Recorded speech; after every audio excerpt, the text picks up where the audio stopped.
Bonjour, ici André Lapierre pour ma webtv.info. Je suis présentement avec Daniel Larochelle, Maître Larochelle.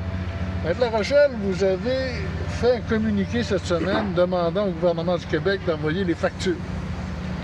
En fait, c'est une demande que je fais depuis quelques années, depuis que le contrôleur à la faillite de MMA précise dans ses rapports qu'il exige les factures du gouvernement du Québec. Alors, si lui les exige, moi je les demande aussi. Je pense que c'est quelque chose qui doit être rendu public, savoir le coût total des dépenses de la tragédie. J'aimerais connaître une chose, c'est qu'au début de l'entente, si j'ai bien compris, le gouvernement du Québec devait se rembourser à 50 cents dans la pièce, à 50 %. OK? La manière que vous parlez là, on dirait que le gouvernement s'est remboursé à 100 %. Bien, je ne veux pas en faire une affirmation gratuite, je ne le sais pas.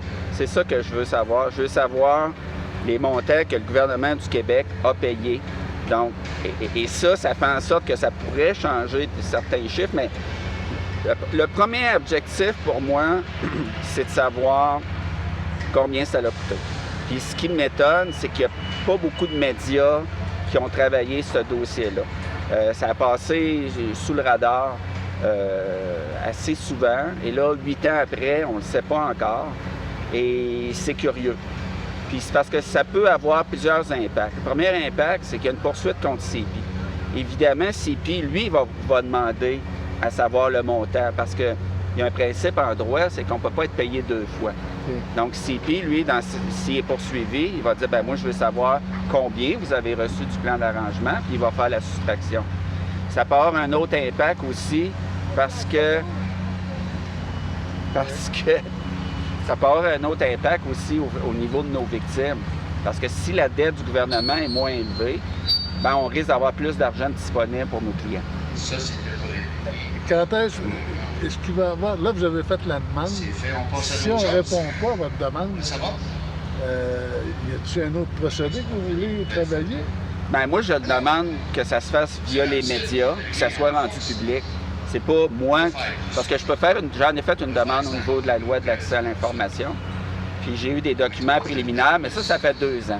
Je vais en refaire une nouvelle demande, mais moi, je veux que ça soit mis dans les médias, je veux que ça soit rendu public, que tous les citoyens du Québec connaissent les vrais chiffres. Parce qu'il faut le dire, là, il y a des chiffres qui ont sorti.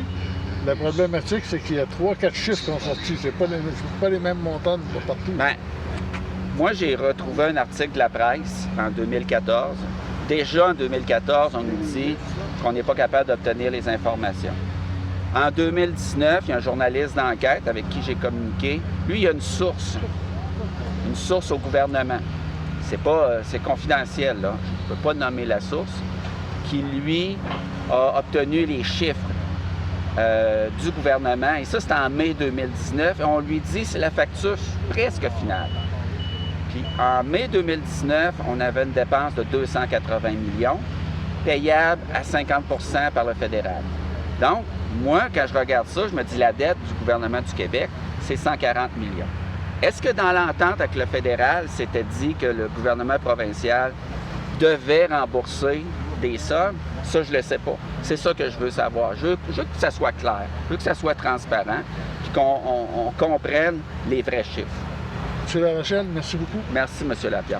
Et il faut mentionner aussi que vous pouvez lire dans le bas de cette vidéo tout le communiqué de presse de Maître Daniel Larochelle.